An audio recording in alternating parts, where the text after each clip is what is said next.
Did you know that even over the past year, as the market cooled, homeowners gained an average of over $30,000 in home equity?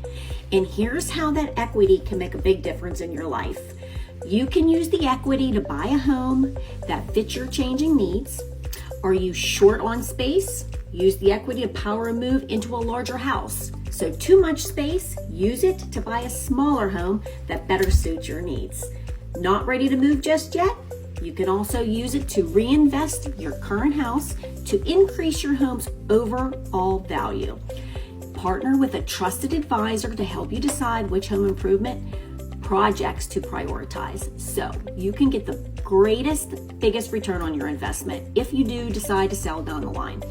And finally, you can use it to pursue your personal goals like retiring, yes, starting a business, and funding an education.